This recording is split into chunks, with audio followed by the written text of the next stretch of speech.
সুষ্ঠু নির্বাচনের মাধ্যমে এবং বর্তমানে সর্ববৃহৎ বাংলাদেশের দল গণতান্ত্রিক দল বাংলাদেশ জাতীয়তাবাদী দলের যিনি স্রষ্টা শহীদ রাষ্ট্রপতি জিয়াউর রহমান সাহেব, আপনার বহুদলীয় গণতন্ত্রের প্রবর্তক, মহান স্বাধীনতার ঘোষক, 1971 সালে রণাঙ্গনের বীর মুক্তিযোদ্ধা বীর উত্তম, তিনি তাকে সামনে রেখে এদেশের সিপাহী জনতা 1975 সালের 7 নভেম্বর এই বাংলাদেশের মানুষকে একটি নতুন স্বপ্ন দেখিয়েছিল। সেই স্বপ্ন দেখানোর পরে শহীদ রাষ্ট্রপতি জিয়াউর রহমান সাহেব রাষ্ট্রীয় ক্ষমতায় অধিষ্ঠিত হওয়ার পরে বটমলেস বাস্কেট বলে উপাধিত সেই বাংলাদেশকে সম্পূর্ণ বিধ্বস্ত বাংলাদেশকে তিনি স্বনির্ভর বাংলাদেশ হিসাবে মাত্র 2.5 বছরের মধ্যে তিনি এই বাংলাদেশকে আপনার পৃথিবীর বুকে প্রতিষ্ঠিত করেছিলেন একটি অন্যতম উন্নয়নশীল দেশ হিসাবে, জাতি হিসাবে। সেই দিনটি আজ বাংলাদেশ জাতীয়তাবাদী দলের জন্য অত্যন্ত গুরুত্বপূর্ণ। তাই আমি বলবো যে আপনারা জানেন এই দলের প্রতিষ্ঠাতা শহীদ রাষ্ট্রপতি জিয়াউর রহমান সাহেবের সুযোগ্য উত্তরসূরি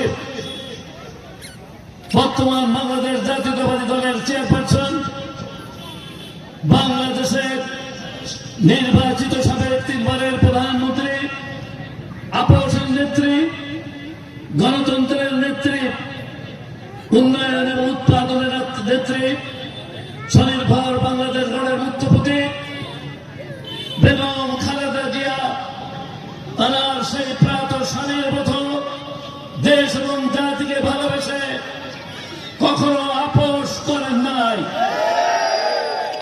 1986 সালে লাল দিঘির ময়দানে বাংলাদেশ আওয়ামী লীগের প্রধান শেখ হাসিনা, জামাত ইসলাম বাংলাদেশের প্রধান ও আমাদের নেত্রী বেগম খালেদা জিয়া জাতির সামনে হাত উঁচু করে শপথ করেছিলেন যে আমরা ওই স্বৈর শাসক এরশাদের অধীনে দেশে কোনো নির্বাচনে যাব না। তিনি আপোষহীন ছিলেন, কিন্তু বাংলাদেশ আওয়ামী লীগ এবং জামাত ইসলাম 86 সালে জাতীয় পার্টির অধীনে নির্বাচনে অংশগ্রহণ করেছিল। আমার অতীতের ইতিহাস দেখে, আমার অতীতের আপনার যে ইতিহাস তারা দেখেছেন সেই ইতিহাস ঘেটে এবং 16 বছরের আমার নেতৃত্বের এই অঞ্চলের আন্দোলনে তারা ইতিহাস দেখে তারা সিদ্ধান্ত গ্রহণ করে আমাকে মনোনয়ন দিয়ে আপনাদের কাছে পাঠিয়েছেন। আপনাদের ঋণ আমি শোধ করার চেষ্টা করেছিলাম মাত্র 5 বছরে।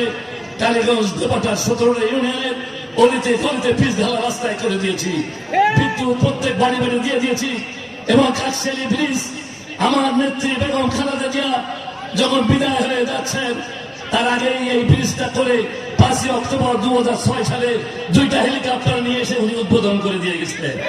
সাতক্ষীরা জেলায় যে জেলা মিটিং হয়েছিল, আমাদের সাতক্ষীরা প্রাণপ্রিয় নেতা হাবিব সাহেব বলেছিলেন কাজী আলাউদ্দিনের বিরুদ্ধে কোনো কমপ্লেন নাই।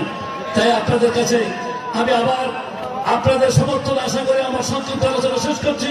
আল্লাহ হাফিজ।